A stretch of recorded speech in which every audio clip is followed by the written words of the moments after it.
Y el grupo es poner. Sí, doctor, yo voy a presentar la pantalla. Perfecto, Lisbeth.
Ya, buenas tardes compañeros y doctor. El día de hoy vamos a hablar sobre las malformaciones y lesiones de la oreja. Siguiente. Ya, como primer tema tenemos la introducción a la embriología. Y bueno, el pabellón auricular o el oído externo del que se va a hablar hoy día va a derivar de los 6 tubérculos o de los pliegues del mesénquima, ¿no? Que van a estar ubicados en el margen del primer y segundo arco braquial, como se puede ver en la imagen. Y bueno, el oído medio se va a formar del endodermo de la primera hendidura y la primera bolsa faríngea. Entonces, estas dos estructuras juntas van a constituir lo que va a ser la porción conductora del oído. Enfatizando al oído externo, que va a ser el pabellón, este va a derivar del tejido mesenquimatoso del primer y segundo arco faríngeo y bueno, este va a rodear a la primera hendidura faríngea. Y durante el segundo mes, a cada lado de la primera hendidura faríngea va a comenzar a desarrollarse 3 masas nodulares de mesénquima que se le van a conocer como los tubérculos auriculares. Entonces, estos tubérculos auriculares se van a agrandar de manera asimétrica hasta formarse en una estructura que se va a conocer como el oído externo, ¿no? Y durante su formación, estos pabellones auriculares se van a desplazar desde la base del cuello hasta la localización donde normalmente la tenemos los adultos, ¿no? A ambos lados de la cabeza.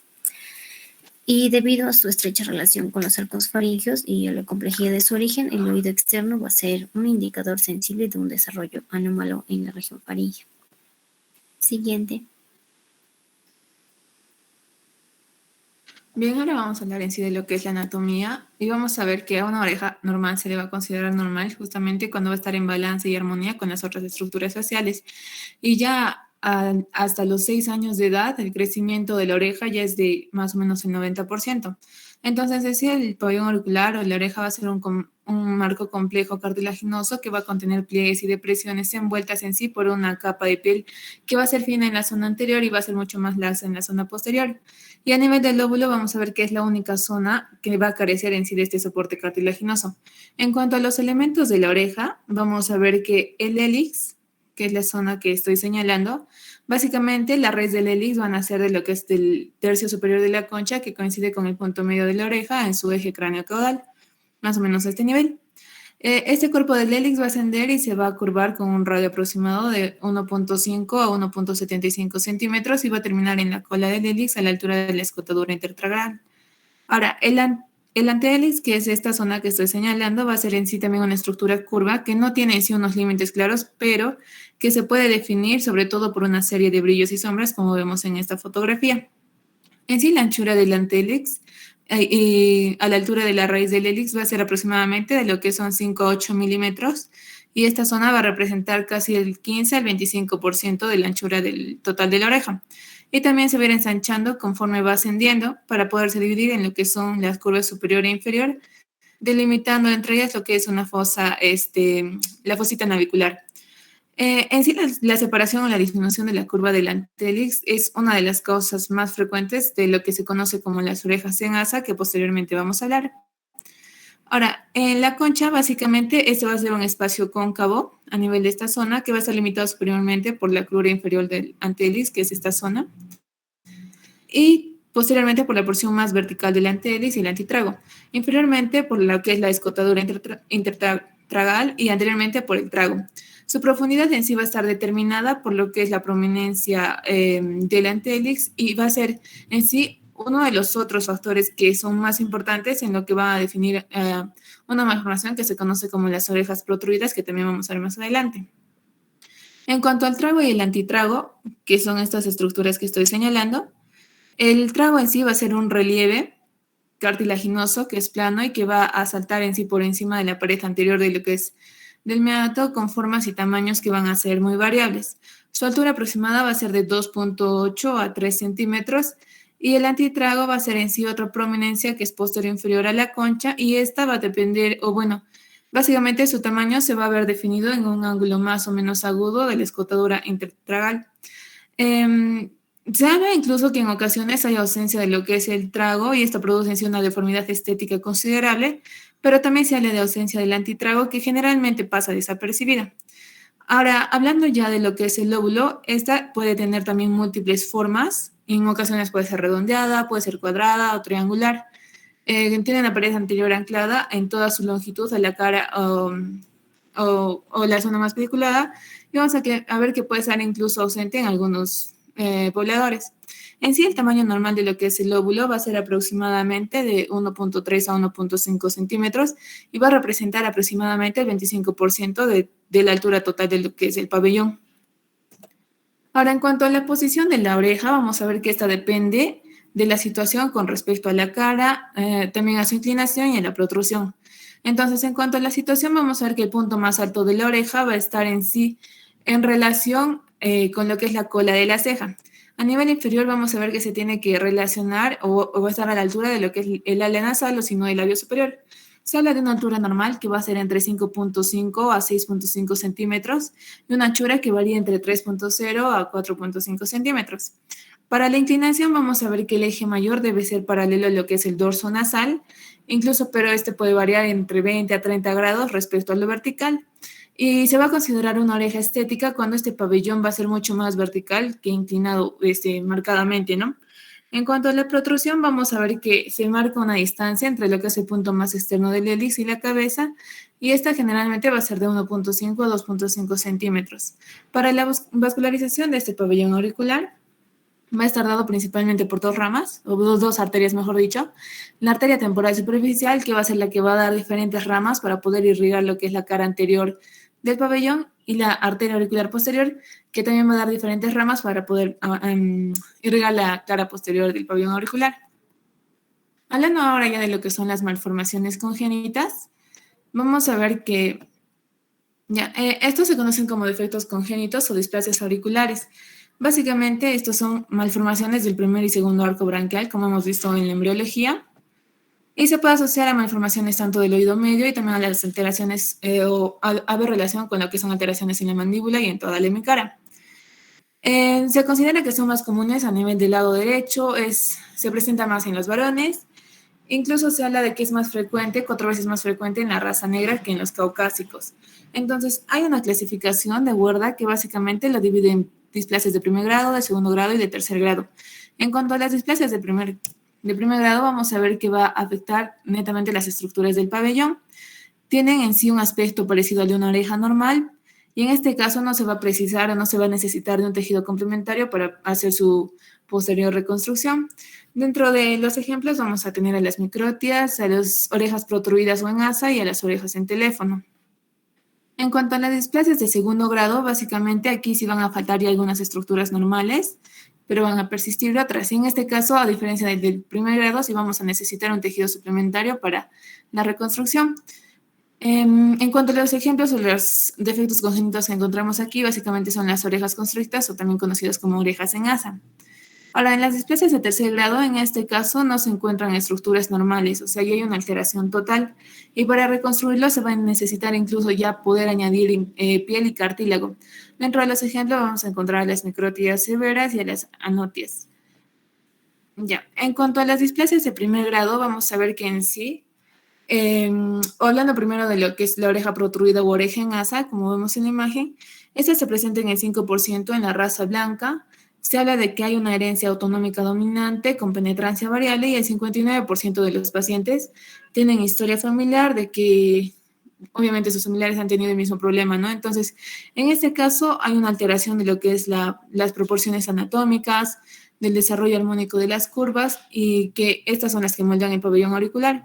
Entonces, para que se presente este tipo de oreja, vamos a tener que se presentan hay dos deformidades responsables para que se dé. Primero, que hay un desarrollo inadecuado de lo que es el pliegue del antélix, que es básicamente en esta zona, o que hay una excesiva altura de lo que es la concha. La técnica quirúrgica para corregir a estos pacientes o esta anomalía congénita, vamos a ver que la anestesia que se puede usar puede ser local o puede ser una sedación. Y generalmente se utiliza lo que es la anestesia general en caso se trate a pacientes pediátricos. Se tiene que infiltrar a lo que son ambas caras del pabellón. Para el abordaje se va a realizar en sí una incisión y una resección cutánea en forma de elipse en la cara posterior del pabellón a 2 centímetros de lo que es el borde del hélix. Y esto no tiene que pasar en sí el surco retroauricular. Generalmente, esta debe llegar en sí la proximidad del límite del hélix, caudalmente se debe prolongar sobre el lóbulo de la oreja para permitir en sí su posterior resección. Luego se tiene que hacer, para la disminución de la altura de la concha, que es el siguiente paso, se tiene que resecar o en forma de semiluna la concha más ancha posteriormente y se va a suturar entre la concha y también el mastoides. Luego se tiene que hacer la formación de lo que es el pliegue del antélix, que básicamente esto se va a dar mediante erosiones o también se puede dar mediante incisiones en el cartílago o suturas de fijación. Y para el cierre, básicamente vamos a usar puntos sueltos a nivel de la piel, se tiene que amoldar la concha y el surco del antélix y el hélix con lo que son gasas vaselinadas que posteriormente vamos a ver.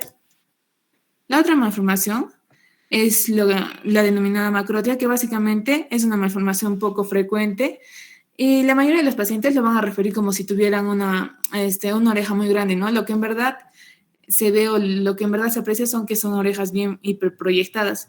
Este caso también puede ser hereditario y normalmente no es un único elemento del pabellón el que se va a encontrar alterado, sino que hay diferentes elementos que se encuentran alterados, por lo que se tiene que hacer una correcta planificación de la cirugía. Para la técnica quirúrgica vamos a ver que se hace una incisión a lo largo de todo el borde anterior del hélix hasta la cola, como vemos en esta imagen. Esta incisión en sí debe profundizar hasta seccionar el cartílago, pero se debe respetar lo que es la piel de la cara posterior, que despegaremos ya posteriormente para que se pueda despegar el cartílago en sí. En cuanto a la reducción de la concha, como vemos en esta segunda imagen, se hace mediante una incisión radial desde el borde superior del relieve que hace la raíz del hélix en la concha y se tiene que resecar en sí todo el defecto de la concha, resecar en forma de cuña si en caso sea muy grande, o se puede hacer también en forma de semiluna si es que va a ser muy profunda. Para la reducción del antélix, vamos a ver que se tiene que resecar en la porción de su región posterior. También se tiene que hacer una reducción de la escafa y un acoplamiento y reducción de la piel y el hélix, como vemos en esta imagen. Si es necesario, incluso se tiene que retirar el excesivo de piel o resecar el exceso de piel. Y al final ya se coloca lo que es una venda protectora, ¿no? En las displasias de segundo grado vamos a encontrar lo que se conoce como el pabellón constricto. Este pabellón constricto básicamente engloba una serie de deformidades que van a afectar el tercio superior del pabellón auricular. En este caso va a existir lo que es un déficit de la escafa, una crura superior y fosa triangular, haciendo que la porción superior del hélix desciende y rote sobre sí misma. Ese pabellón constricto se puede acompañar de una mayor protrusión debido a que va a haber una concha profunda a causa de la caída del hélix y del antélix, y básicamente el tamaño del pabellón va a estar disminuido e incluso en algunos pacientes se puede ver la presencia de una implantación baja de las orejas. Vamos a clasificarla en 3 grados según Tanzer. El grado 1 va a ser cuando vamos a encontrar un colapso del hélix exclusivamente. El grado 2, cuando ya habrá un colapso del hélix y la escafa. Este puede ser un grado 2A o grado 2B. El grado 2A no va a requerir lo que es un aporte de piel para su reconstrucción, a diferencia del grado 2B, donde sí se requiere un aporte de la piel en su margen auricular. El grado 3 básicamente ya va a ser una deformidad en copa que va a ser muy acusada frecuentemente, asociada a lo que son las estenosis del conducto auricular externo y también se va a presentar acompañados de hipoacusia. Este grado 3 se va a conocer como un grado leve de lo que es microtia. Para la técnica quirúrgica, básicamente vamos a ver que pueden ir desde lo que son mínimas resecciones del cartílago que se van a reposicionar en un futuro, o incluso ya se pueden hacer colgajos pediculosos e injertos libres de piel con o sin injerto de cartílago. Para el injerto de cartílago lo que se utiliza son básicamente los cartílagos costocondrales. Otra malformación de segundo grado son las denominadas criptotias, que básicamente son una malformación congénita también poco frecuente y que mayormente se ve en lo que es Japón. En este caso vamos a ver que el polo superior del cartílago auricular, como vemos en esta fotografía, se encuentra enterrado bajo el cuero cabelludo. Y en esta otra fotografía también se puede apreciar. En este caso va a haber una ausencia de lo que es el surco auriculocefálico superior. Para la técnica quirúrgica vamos a ver que se hace una reconstrucción del surco retroauricular mediante lo que son injertos cutáneos. Se puede hacer también lo que son las setaplastías, que lo hemos visto anteriormente, y colgajos de avance o de rotación. Entonces, en este paciente, por ejemplo, vemos que presenta una criptotia, ¿no? o una oreja contraída, grado 3. La imagen A, que es la que estoy señalando, es en un paciente preoperatorio y ya posteriormente cuando se le ha hecho, ¿no?, el procedimiento quirúrgico. Dentro de las displasias de tercer grado vamos a encontrar en la microtia también, que es básicamente se tiene que realizar la cirugía a la edad de los 7, 8 años de edad en promedio, según algunos autores, y esto es porque el cartílago costal ya se encuentra bien formado a esa edad y también tiene un tamaño adecuado. Pero hay casos en que los padres deciden hacerlo mucho más temprano, ¿no?, a los 4 o 5 años. En este caso, para el procedimiento quirúrgico vamos a utilizar lo que es la técnica de Brent, que consiste en 4 pasos. Se tiene que hacer la creación del armazón cartilaginoso, que básicamente se va a realizar una incisión lineal de aproximadamente 5 centímetros sobre el reborde costal inferior del hemitórax contralateral. Posteriormente tenemos que hacer la transposición del óvulo, que es el segundo paso. El tercer paso va a ser la creación del surco retroauricular y el cuarto paso va a ser en sí ya la creación del trago, como vemos en esta imagen, ¿no? Otras malformaciones que también se ven frecuentemente van a ser lo que es el papiloma preauricular y los senos y quistes preauriculares. En cuanto al papiloma preauricular, es en sí la malformación más frecuente de cabeza y cuello que se presenta. Estos son hereditarios e incluso se habla de que hay padres y hermanos de una misma familia que pueden tener la misma lesión.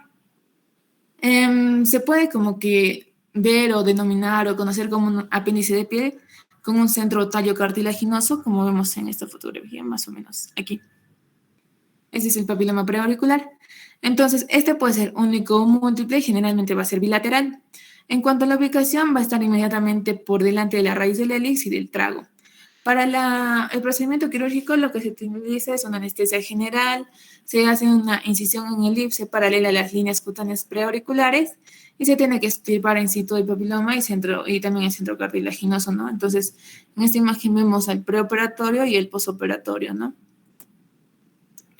La siguiente malformación son los senos y quistes preauriculares, que estos se originan como inclusiones ectodérmicas desde lo que son los tubérculos embrionarios, que van a dar lugar a lo que es el origen del pabellón auricular. Estos también tienen una marcada tendencia familiar, generalmente también son bilaterales y están compuestos por lo que es el epitelio escamoso estratificado. Entonces, para el procedimiento quirúrgico, el tratamiento quirúrgico se va a planear a partir de los 6 meses de edad y con anestesia general. El procedimiento es el siguiente, ¿no? Se hace una incisión elíptica alrededor de lo que es el seno en su eje mayor preauricular, se tiene que extirpar el trayecto fistuloso completo y también el quiste y no se debe dejar epitelio residual. ¿Y esto por qué? Porque hay gran proporción o porcentaje de que se presente una recidiva. Entonces, en esta imagen, por ejemplo, vamos a ver un seno preauricular. Como vemos aquí, el paciente es el portador de seno preauricular, entonces se tiene que hacer una resección, una disección intraoperatoria, y que vamos a ver en sí que puede presentar los quistes subdérmicos, y en el postoperatorio ya se ve, ¿no?, el cambio que se ha hecho. Ya, vamos a seguir con los defectos adquiridos. Siguiente, por favor. Y según su etiología, se van a dividir en dos, traumática y oncológica. Según las heridas traumáticas, bueno, vamos a tener heridas simples. Bueno, estas heridas simples que van a involucrar solo la piel se van a hacer de forma primaria, mientras que las lesiones de todo el espesor van a requerir en sí un cierre cuidadoso, ya sea por planos, y se debe reaproximar el cartílago y tener cuidado con incluir el pericondrio en cada punto, ¿no? Y esto va a ser importante porque el cartílago se puede desgarrar con mucha facilidad. Dentro de la etiología traumática vamos a tener a las heridas complejas. Como este tipo de heridas se va a asociar con tejidos desvitalizados que van a necesitar en sí ser desbridados cuidadosamente, ¿no? Y los bordes de la piel deben ser resecados para así permitir la aproximación más exacta. En la etiología oncológica hay que tener en cuenta que más del 5% de los cánceres de la piel van a comprometer las orejas. Y bueno, la mayor parte de estos tumores son carcinomas cutáneos del tipo escamoso o el vasocelular, y solo una minoría va a corresponder al melanoma maligno. Y bueno, en la primera consulta, alrededor de la tercera parte de los casos, el cartílago va a estar comprometido por la invasión directa de estos carcinomas. Y debido a estos hallazgos y a que también el cartílago va a ser una barrera para la diseminación del tumor, se debe incluir en sí la resección de ¿no? Entonces, la mayor parte de las lesiones malignas se van a localizar en la parte del hélix, como se puede observar en la imagen, y pueden ser extirpadas con resecciones en cuño o con avance del hélix. Los pacientes que van a necesitar una resección auricular, ya sea total, suelen ser de edad avanzada y por lo tanto no van a ser candidatos para una reconstrucción de la oreja, ¿no? Y entonces muchas veces se va a preferir el uso de prótesis, pero si esta reconstrucción total de la oreja está indicada, no se debe realizar en el mismo acto de la resección, sino que debemos esperar hasta que nos aseguremos de que no va a existir la persistencia del tumor, ¿no? Siguiente, por favor. Ahora vamos a hablar sobre los defectos superficiales. Vamos a dividirlos en presencia del pericondrio y en ausencia del pericondrio. En presencia del pericondrio, se va a dar cuando el defecto va a involucrar solo la piel con preservación del cartílago y también del pericondrio. Y bueno, la reparación de elección va a ser usualmente un injerto de piel de espesor total. Y el lugar elegido como zona que se va a dar suele ser la región supraclavicular, y esto se va a deber a su baja tasa de morbilidad asociada a la ausencia de los folículos pilosos y también a su parecido con la coloración y el grosor de la piel facial, ¿no?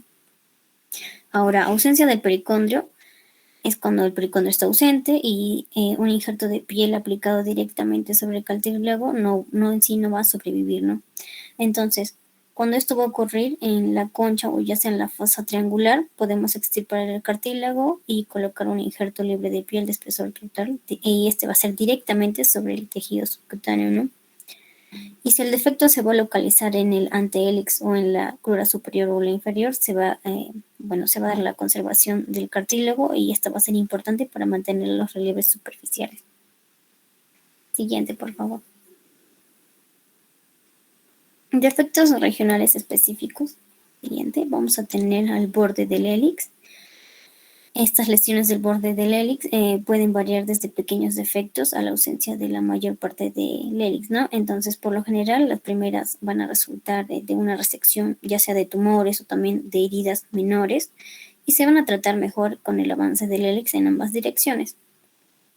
Otras formas de reparación, ya sea de forma compleja, va a consistir en el uso de colgajos tubulares que pueden servir para construir un reborde del hélix con un aspecto más parecido a lo que era antes o a lo normal.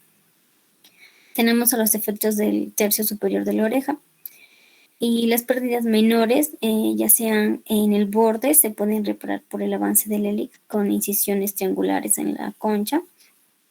Y bueno, las pérdidas intermedias se van a reparar con colgajos en bandera que van a tener una base antero-superior sobre el surco auriculocefálico.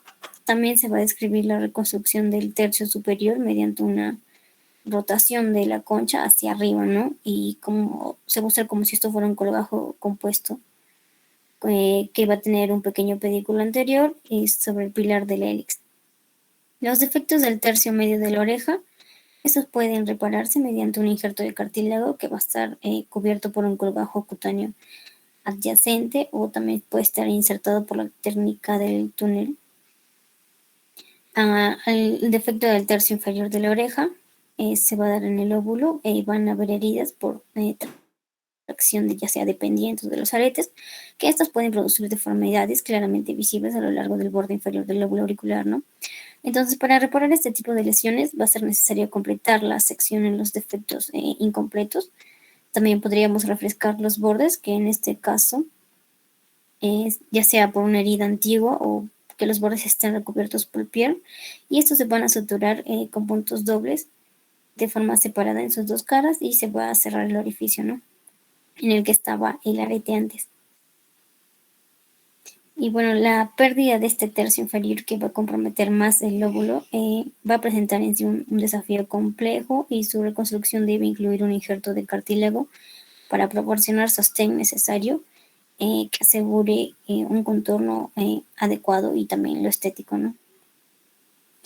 Defectos de la totalidad del pabellón, en este caso, ya sea por la causa traumática, con cierta frecuencia el paciente en sí va a poder recuperar su oreja amputada. Y bueno, en estos casos, lo primero es la disección cuidadosa del cartílago amputado, ¿no? Y en la herida auricular se va a realizar la desinfección y la sutura por aproximación directa de la herida, y no se va a intentar reconstruir inmediatamente. Otras veces también se puede realizar reimplantes, ya estos sean microquirúrgicos del pabellón auricular, si es que se dispone de los vasos que no estén dañados, ¿no? Y en caso de no disponer el cartílago del pabellón amputado, se va a realizar la reconstrucción con cartílago costal, pero siempre se va a dar en un segundo tiempo al cierre de la herida primaria. Siguiente, por favor. Ya, ahora vamos a hablar sobre la otoplastía. Siguiente. Como introducción vamos a tener que los pabellones auriculares o las orejas, ¿no? Como se conoce, van a ser únicas partes visibles de los oídos. Y bueno, estos van a ser estructuras compuestas principalmente por cartílago y piel. Y la función principal va a ser captar las vibraciones sonoras y redirigirlas hacia el interior del oído, y va a tener también una función estética, ¿no? Y bueno, si bien se observa detenidamente, vamos a apreciar la gran variedad de orejas que va a existir dentro de la normalidad. Nadie tiene una oreja igual a su otro compañero, ¿no? Entonces, las orejas en asa o de cepillo van a suponer una importancia y problema, ya sea de forma psicológica. Sobre todo esto se va a dar en la edad infantil y en la adolescencia, donde va a haber más prejuicios, ¿no? Y es donde más te fijas en el físico. Entonces, debemos tener la sensibilidad de captar las necesidades que van a presentar nuestros pacientes y corregir su complejo. Y bueno, debemos tener un modo para mejorar su vida, ¿no? Y la otoplastía va a ser una técnica muy accesible. La anatomía, bueno, el pabellón auricular va a presentar una superficie cutánea con una variada sucesión de pliegues y depresiones, y esta va a estar sustentada por una estructura fibrocartilaginosa que va a estar responsable de darle la forma que tenemos, ¿no? Y el óvulo va a ser la única parte que carece de soporte cartilaginoso. Siguiente, por favor. El diagnóstico, bueno, el diagnóstico va a ser en sí al apreciar unas orejas separadas que no van a tener un gran mérito, y bueno, lo que se va a interesar realmente es saber por qué tiene esa forma o cómo podemos corregirla. Entonces, algunas causas que tenemos que considerar van a ser: uno, el desarrollo inadecuado del pliegue del antehélix o el exceso de la concha. Entonces, ambos defectos se pueden encontrar juntos o por separado. Otras deformidades que pueden presentarse van a ser la presencia de un cauda-hélix que se va a originar en el lóbulo, y este va a ser separado, y también podría presentar irregularidades en el contorno del hélix o un tubérculo de Darwin excesivo. ¿Y cuándo debemos intervenir? Bueno, a los 5 o 6 años de edad, este pabellón auricular va a adquirir el 90-95% de su tamaño, ¿no? Si bien este no va a dejar de crecer a lo largo de la vida, bueno, este va a ser un buen momento en el que el paciente va a ser consciente, ya sea de la burla por parte de sus compañeros, que mayormente se da desde los 5 años en adelante. Y bueno, no se debe demorar la actuación. Vamos a tener como finalidad de evitar la exposición al sol o al frío excesivo, entonces se va a preferir operar a finales de verano o del invierno. Y bueno, las estructuras del pabellón van a ser mucho más moldeables en la infancia, y esto en sí va a ser menos agresivo porque se va a dar la resección de la piel y el cartílago. Entonces se recomienda que sea en la infancia, ¿no? Siguiente, por favor. Ya. La valoración preoperatoria, entonces se recomienda siempre fotografiar antes de operar para poder así documentar los resultados, o sea, ver tipo un antes y después, y así el paciente pueda ver el cambio que espera, ¿no? Y también esto nos va a servir como un elemento legal. Entonces, debemos explicar los riesgos y posibles complicaciones, también la cronología de las ventajas, el tipo de suturas, la necesidad del tratamiento, ya sea de los antibióticos y el tipo de analgesia. Y bueno, como todo procedimiento estético, dejar en claro que buscamos la simetría, pero no sabemos que esta no existe de una manera absoluta, ¿no? Entonces, como técnica quirúrgica, van a haber diferentes métodos y esto va a depender de cada cirujano y esto nos va a conducir a los resultados esperados, ¿no? Entonces, se va a escoger un método más sencillo que tenga menos complicaciones y que nos lleve a un fin satisfactorio. Vamos a usar o vamos a tener como referencia la técnica de Mustard-D, que en sí va a plegar el antehélix a través del cartílago y el pericondrio con puntos sin llegar en sí a la piel ventral. Y bueno, de esta manera el procedimiento se va a basar en sí en las incisiones y resección de la concha de Converse y los puntos colchoneros de Mustard-D.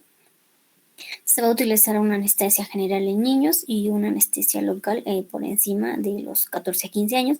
Siempre se va a usar una profilaxis antibiótica. Y bueno, también vamos a tener una limpieza antiséptica con povidona o yodada en solución alcohólica y también una infiltración de anestésico, ¿no? Esta infiltración anestésico se debe dar en ambas caras del pabellón, sobre todo en la parte anterior. Y bueno, se va a hacer una incisión posterior de la piel a 1 centímetro del borde del hélix hasta el surco retroauricular, sin hacerlo en sí desaparecer por completo, ¿no? Y va a haber una progresión craneal hasta la proximidad del límite del hélix y caudal sobre el lóbulo. ¿Puedes hacerle un clic, por favor? Ya. Otro más, por favor. Ahí se ve la incisión. Y bueno, se va a resecar una tira de esta piel fusiforme. El tamaño en sí va a depender del grado de la deformidad, pero por regla general vamos a tener que tiene que ser inferior a 1 centímetro. Este va a exponer el contorno cartilaginoso del hélix tras la disección de la piel a punta de tijera. Y bueno, vamos a valorar en sí la estrategia a seguir. Vamos a empezar por la concha y se va a proceder a resecar en forma de semiluna alrededor de 6 milímetros. Y esto ya va a depender de nuestras necesidades, ¿no? Siguiente. Esta incisión se va a extender desde el antitrago como límite caudal hasta el extremo anterior y mediar a la cruz inferior y se debe separar, ¿no?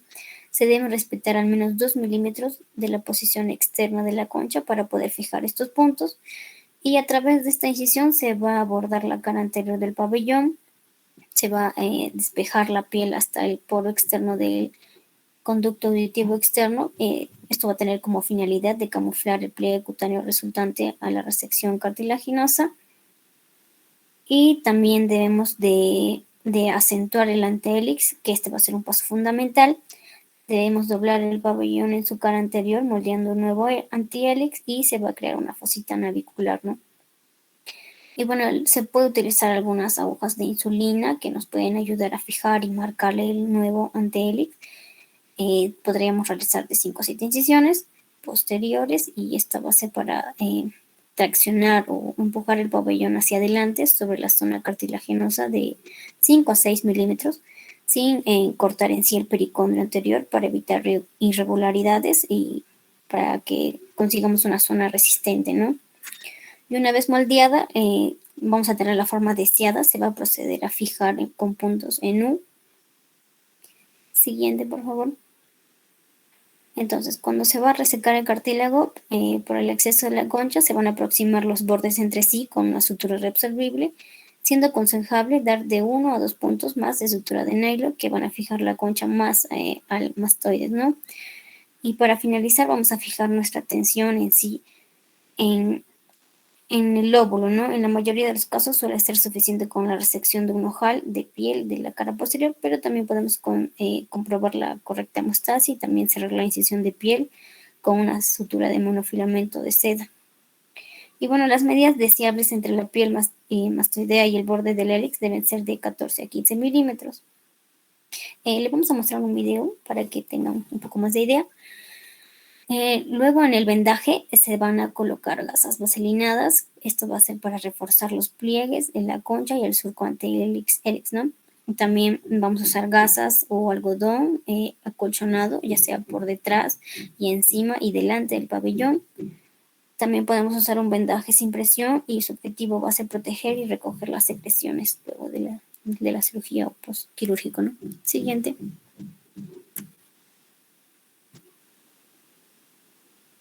Bien, para los cuidados postoperatorios de la autoplastía vamos a ver que se tiene que administrar antibióticos generalmente por una semana, y esto con el objetivo de que se pueda cubrir lo que es el estafilococcus aureus y la pseudomonas aeruginosa también.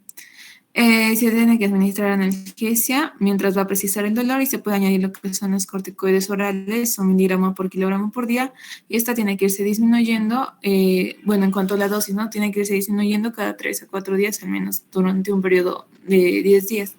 Se tiene que retirar el vendaje que se había colocado en un promedio de 48 horas, pero posterior a este se tiene que seguir impregnando gasas diariamente durante 3 días, más la pomada que ya se ha mencionado.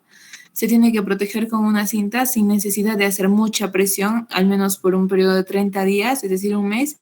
Y también por este periodo de un mes se tiene que evitar hacer deporte de contacto. Se va a retirar los puntos que se le han hecho, los puntos retroauriculares, a los 10 días del postoperado. Y si el paciente presenta signos de alarma como son hemorragia, fiebre o dolor no controlable, tiene que acudir al servicio de emergencias. Y la recuperación completa va a ser generalmente a partir del 6º mes. Pero también se pueden presentar complicaciones y malos resultados. En sí, la autoplastía es una técnica que tiene baja tolerancia a lo que son las complicaciones y también a los malos resultados, pero estos se deben conocer, ¿no? Tenemos que revisarlos, tenemos que diagnosticarlos a la mayor brevedad posible para que de esta manera pueda evitarse y se pueda reparar en caso se precise una reparación. La primera complicación va a ser la presencia de hematomas, que generalmente van a aparecer en el 1 al 2% de la población, y esto se va a dar en los 5 primeros días del postoperatorio. También se van a presentar recidivas, generalmente entre un 3 a 5% de los pabellones pueden separarse y aumentando hasta un 15% según la técnica. Va a ser menos frecuente en los niños, y la causa fundamental en esa recidiva va a ser que va a haber un fallo en lo que es el número de posiciones de las suturas, así como también una deficiencia o una disminución en lo que es la memoria del cartílago. Puede haber también traumatismo o tracción directa, por lo que se tiene que tener mucho cuidado. En cuanto a la asimetría, como hemos visto, el objetivo de la autoplasia es buscar la simetría, ¿no? Pero esta generalmente no es al 100%, ya que incluso por naturaleza nuestro cuerpo es asimétrico, pero no es tan evidente. Entonces, si la simetría va a ser marcada, se tiene que evitar o se tiene que corregir, ¿no? Como en esta fotografía vemos que sí, la simetría evidentemente se nota, ¿no? Ahora, también se puede presentar lo que son las irregularidades. Esta básicamente vamos a ver que las incisiones escasas y demasiado profundas hacen que se sobrepase el pericondrio anterior y se pueda originar en sí diferentes irregularidades que son antiestéticas, por lo que el paciente no queda satisfecho. Entonces se deben como que camuflar interponiendo con fascia temporal en su cara anterior, ¿no? Como vemos en esta fotografía. También vamos a presentar que se puede dar pliegue de la concha, que básicamente esta va a ser tras resecar la semiluna conchal, que puede quedar como que un escalón y debemos camuflarlo también por el propio antihélix, y se tiene que redistribuir la superficie debajo de él. En cuanto a otra complicación, vamos a ver la presencia o la obliteración del pliegue retroauricular, que básicamente se va a dar o va a ser secundario a una excesiva resección de la piel o de la zona, o va a haber un amplio despegamiento de lo que es el mastoides. También puede haber un hipoestesia, que en este caso vamos a ver que en los primeros días se va a presentar una hiperestesia, pero esta va a ir disminuyendo ya y puede llegar en sí a presentarse una hipoestesia, pero esta se va a resolver en algunos meses. Otras complicaciones también van a ser la presencia de la formación de queloides, que generalmente se van a dar a nivel de la cara posterior del pabellón auricular. Y esta se puede tratar, como ya sabemos, con infiltraciones de triamcinolona, o si no, también se puede hacer una resección. Otras complicaciones van a ser los granulomas y la extrusión de puntos, que básicamente van a ser la aparición de puntos con contenido purulento en la cara posterior también de lo que es el pabellón auricular. Estas se deben en sí retirar las suturas para su total resolución sin que haya ningún problema, y se estima que a los 3 meses de la intervención en sí se tiene que consolidar todo esto, ¿no? Entonces, a los 3 meses de la intervención quirúrgica se tiene que garantizar una neoformación. Y por último vamos a tener a la úlcera de decúbito y necrosis cutánea, que básicamente en este caso para evitarlo, pues tenemos que evitar una presión excesiva de la zona y se tiene que continuar con el vendaje. Ya viendo el resultado final de una autoplastía, vamos a verlo en un promedio de 1 año después de la intervención. Entonces, estas son fotografías de pacientes que se han sometido a la autoplastía, tanto en el preoperatorio como en el posoperatorio, ¿no? Vamos a presentarles ahora un video para que se puedan entender mejor el procedimiento.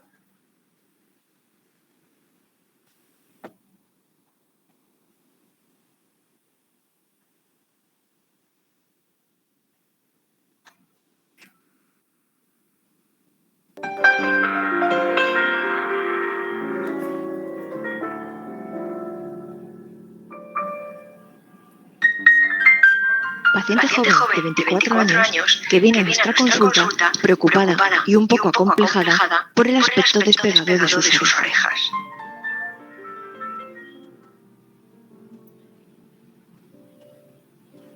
Para corregir este defecto, empleamos la técnica de ecoplastia, que consiste en una operación con anestesia local, por lo que la paciente está muy cómoda con una ligera sedación. Dibujamos las incisiones que vamos a realizar y marcamos los puntos donde vamos a fijar el cartílago de la oreja a la cabeza.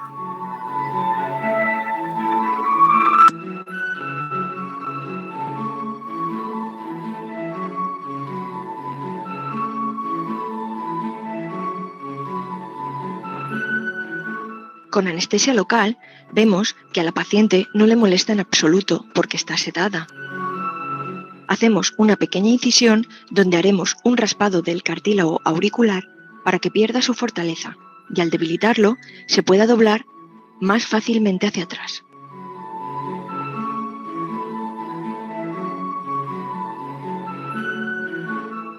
Cerramos posteriormente la pequeña incisión, que no va a dejar ninguna cicatriz visible. Empezamos por vía posterior y lo más importante de la intervención, que es dar 3 puntos de fijación del cartílago de la oreja a la parte posterior de la cabeza, tal y como vemos ahora, para que quede la oreja en esta posición. Y por último, damos un último punto para fijar la parte superior de la oreja. De esta manera, vemos como la oreja ha quedado completamente estirada.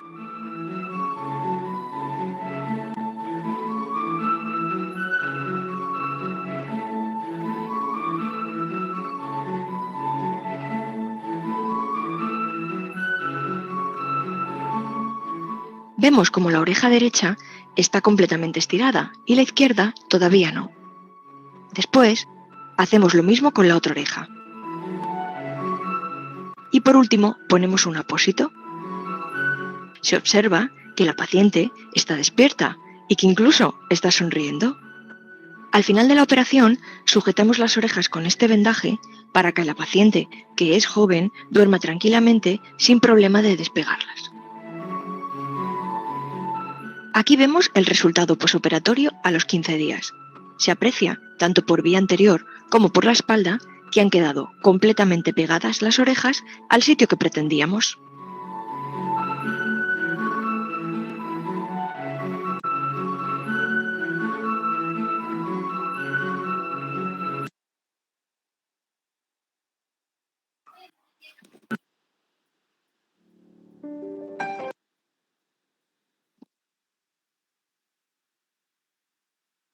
Eso sería todo, doctor. Gracias. Ya, bien. A ver, algunas preguntas. Primero, ¿qué es la poliotia?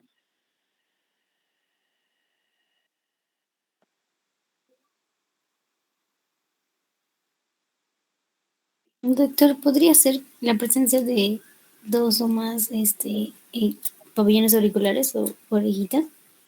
Ya, bueno, eso por lógica. Pero quien expuso la parte de embriología y malformaciones, ¿qué me diría? ¿Qué es la poliotia?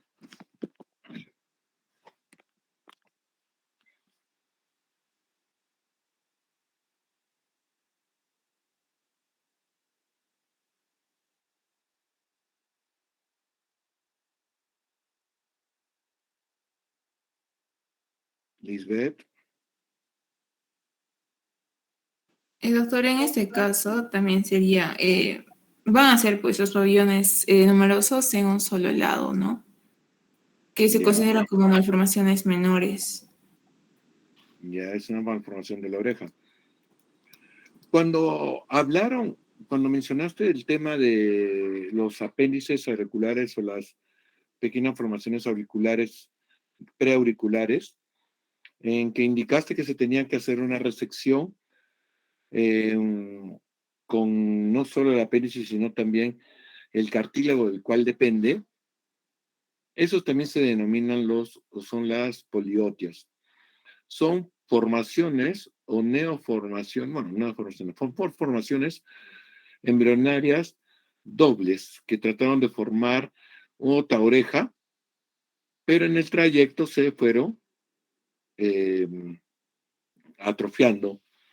Entonces, ustedes cuando vean un paciente con una oreja o un apéndice preauricular, generalmente hay que sospechar que fue una orejita que no se logró desarrollar y se quedó solo como rezago embrionario.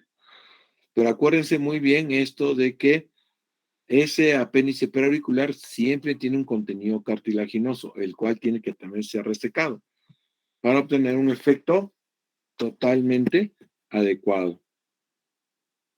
¿Correcto? Ahora, eh, ¿cómo se llama este?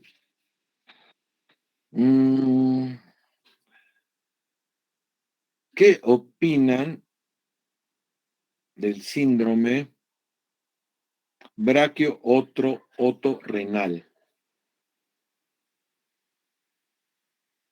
Lisbeth, ¿cuál es el síndrome braquio-otorrenal?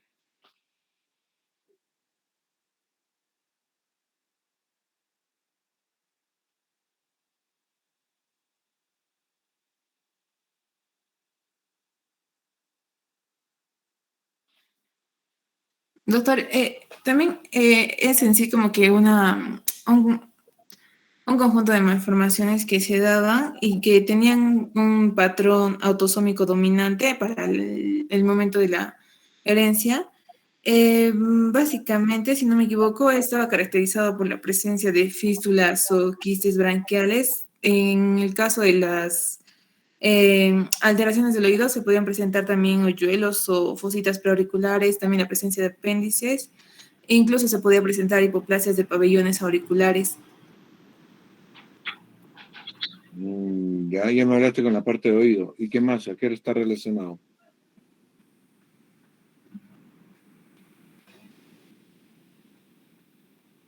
Doctor, va a haber afectación renal, ya sea uni o bilateral.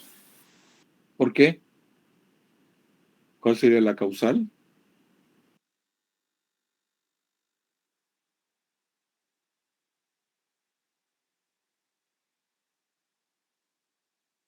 Doctor, es básicamente la malformación a nivel genética, porque va a haber una mutación de lo que se conoce como el gen YA1, que este en sí es un gen importante al momento de lo que es la organogénesis durante la embriología. Ya. ¿Y por qué se afecta el riñón?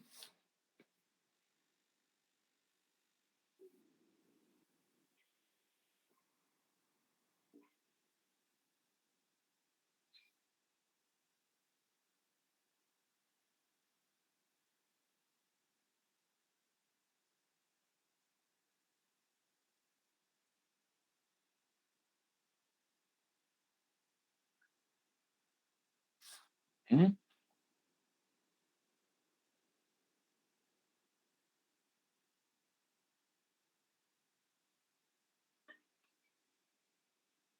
Ya, hay un detalle ahí.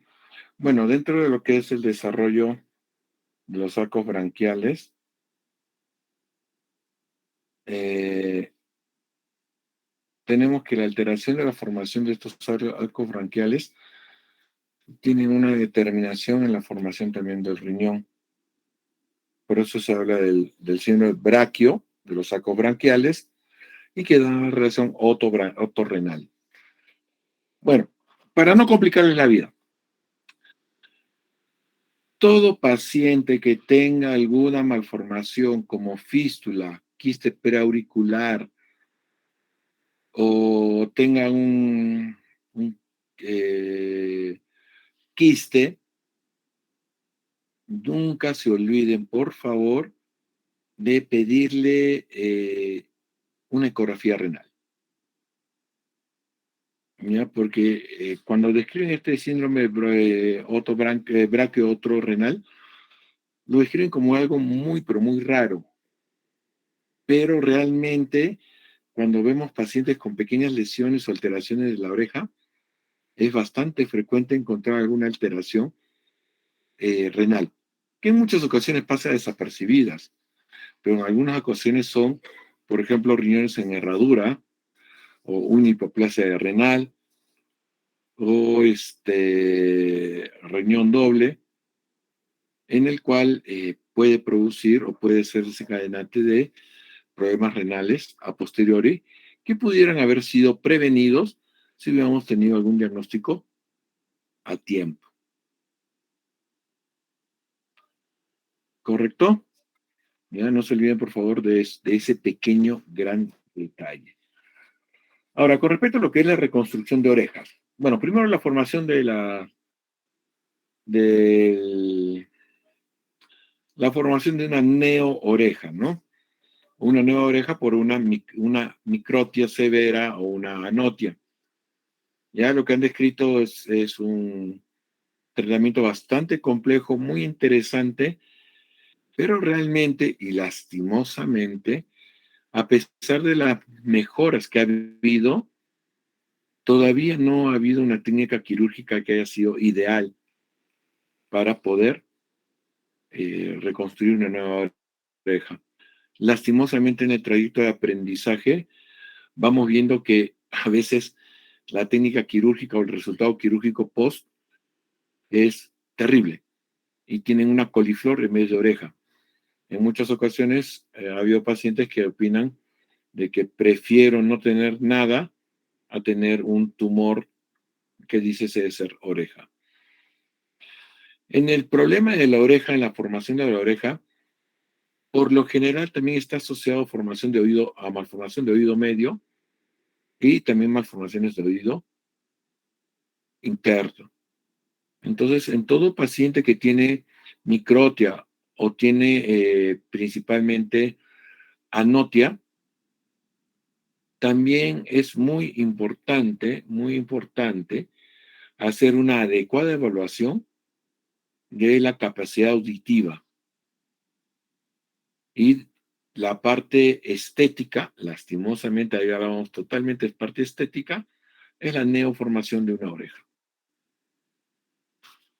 Ya, entonces, si preguntan en el examen que todo paciente que tiene una malformación de oreja requiere un estudio audiológico, tiene que ser verdadero. Todo paciente que tiene una malformación de oreja debería tener un estudio de los riñones ecográfico renal, también sería verdadero. No se olviden de esa parte. ¿Ya? El origen embriológico de la zona del hélix es diferente al origen embriológico o primordio del óvulo, eso es verdadero. Ahora, me gustaría que, solo un detalle técnico que se van a encontrar, ponme la imagen de la reconstrucción por falta de hélix, por una pérdida del hélix de la parte superior. Por favor, pon esa imagen.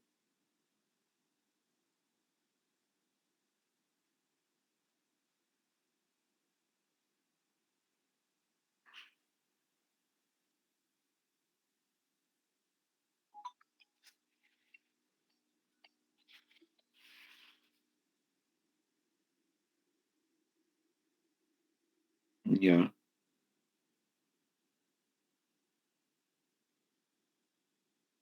Ya, perfecto. En la parte superior vemos en la imagen 1, 2, 3. En la imagen 2, vemos que el corte a nivel de todo el hélix debe de llegar a comprometer o a resecar o a cortar hasta la zona del lóbulo. En otras palabras, lo que quiero decir, que el corte alrededor va por el derredor de la oreja hasta llegar al lóbulo. ¿Por qué tiene que llegar al lóbulo? Porque tienen que terminar de cortar toda la orejita. ¿Qué es lo que quiero decir? Señala, por favor, el lóbulo en la imagen 2.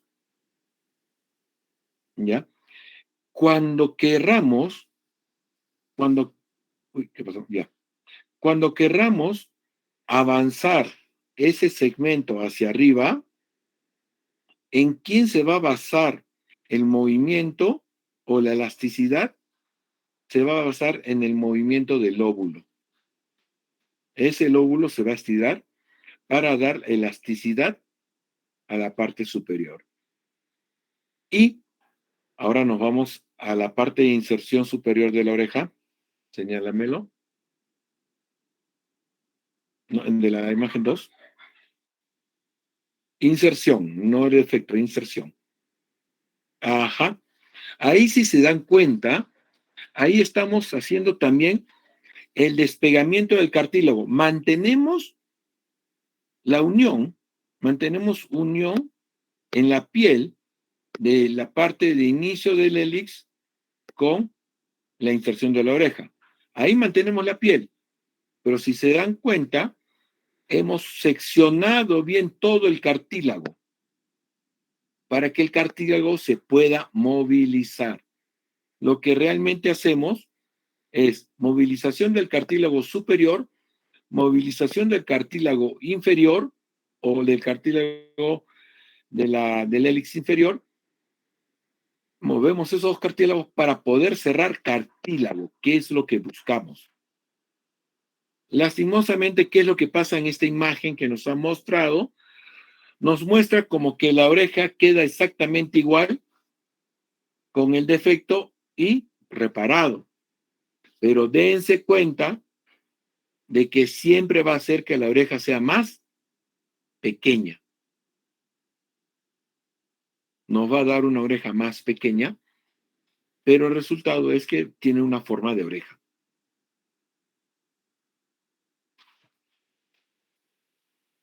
¿Me entendiste, Lisbeth, más o menos lo que traté de comentar? Sí, doctor. ¿Ya? Entonces, se van a enfrentar varias veces a este problema. ¿Ya? Cuando estén en su serum, se van a enfrentar a este problema de pérdida de oreja.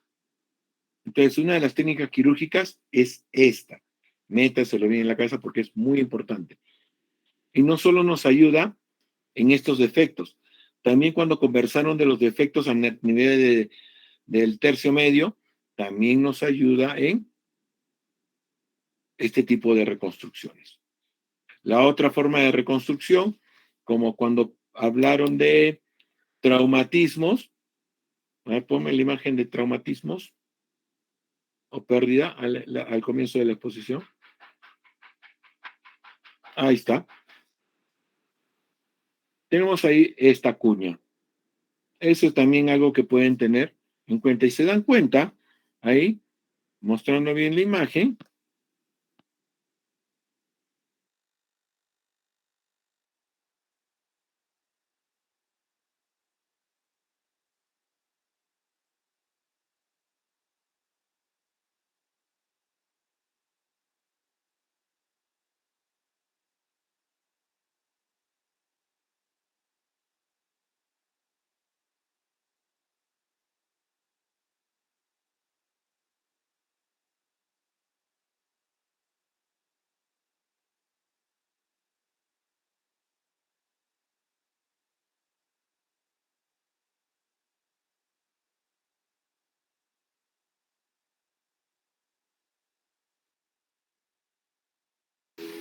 Disculpe, pero disculpe, me salí un ratito, me salí casualmente.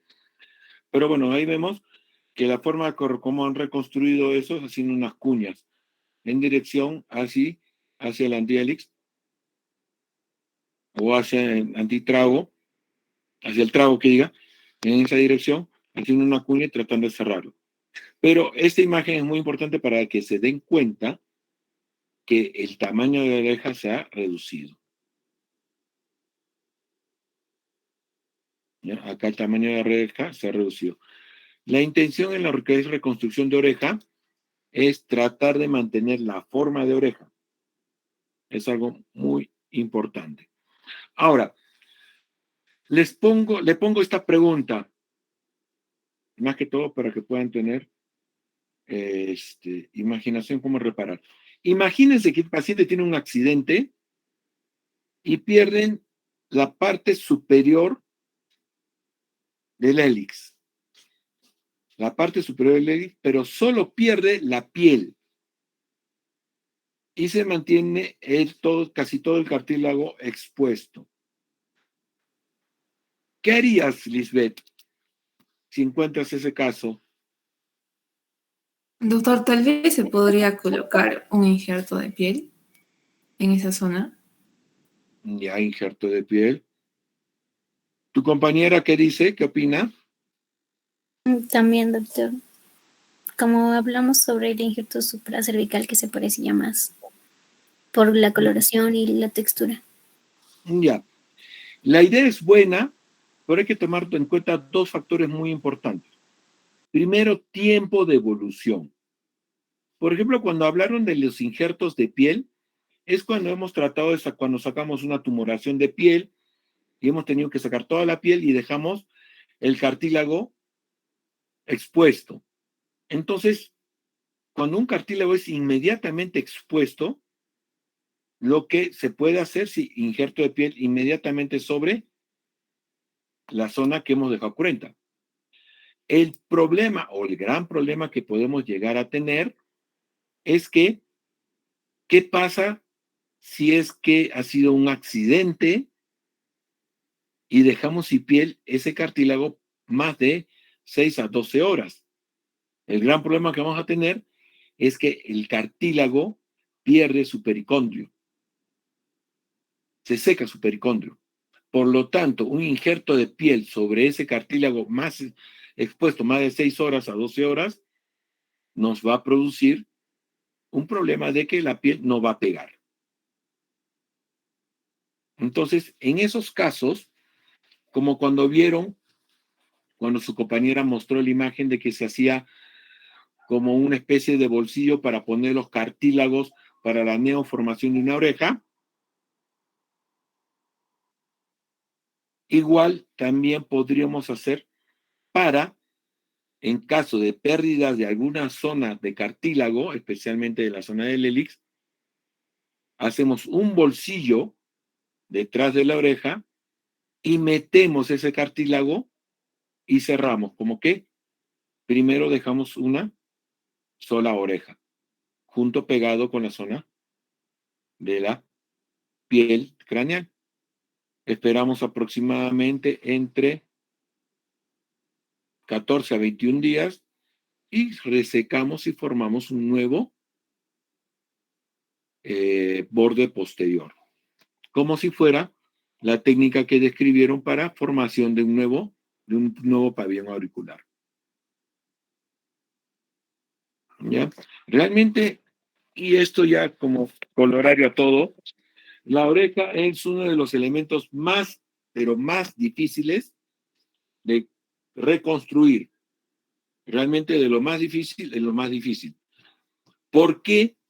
Porque primero el cartílago de la oreja no es comparable o no lo encontramos cartílago de oreja en ninguna otra parte, salvo en la oreja. Las características del cartílago de la oreja no las podemos encontrar en ninguna parte del cuerpo. No las podemos reproducir de ninguna parte del cuerpo, salvo que sea de la otra oreja o cartílago del ala nasal. Pero lastimosamente el cartílago del ala nasal también es pequeñito. No nos ayudaría mucho en una reconstrucción de oreja. ¿Ya? Entonces, hasta ahora la oreja personalmente es una de las zonas más difíciles de reconstruir y especialmente tener un buen acabado estético. Listo, muchachos. ¿Alguna pregunta, duda, miedo, temor, pánico, terror?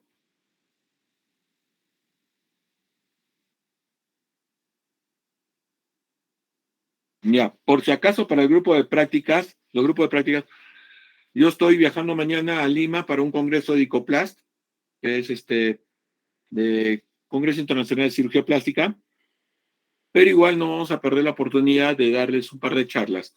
El día de mañana los espero a las 9 de la noche, igual por este Meet, para hablar de lo que son lesiones traumáticas de rostro y el día jueves, si es posible, también a las 9 de la noche, hablar sobre, o ya coordino con su delegado Diego, también hablar sobre mitos en lo que es cirugía plástica. ¿Correcto? Entonces, el día de mañana, pasado mañana y traspasado mañana, no va a haber prácticas presenciales. El día sábado también no va a haber prácticas presenciales de suturas por lo mismo del Congreso. Y el lunes retomamos. Está bien, doctor. Ya, muchachos, Dios los bendiga, cuídense, suerte y que la fuerza los acompañe. Un gusto. Doctor, una consulta. Dime, Y los del grupo de práctica del día normal, ¿verdad, doctor? de hoy día sí, a las 5 los espero y ¿Dónde, a las doctor? 6 en mi centro médico, Ya, está bien, doctor. o para evitarse, para que no estén corrigiendo mucho, a las 6 los espero en la clínica O2. Directo, Ya, está vayan bien, a las doctor. 6 de la tarde, clínica O2, tercer piso. Doctor, gracias. Ya, los espero. Cuídense, suerte, pongan presente y nos vemos.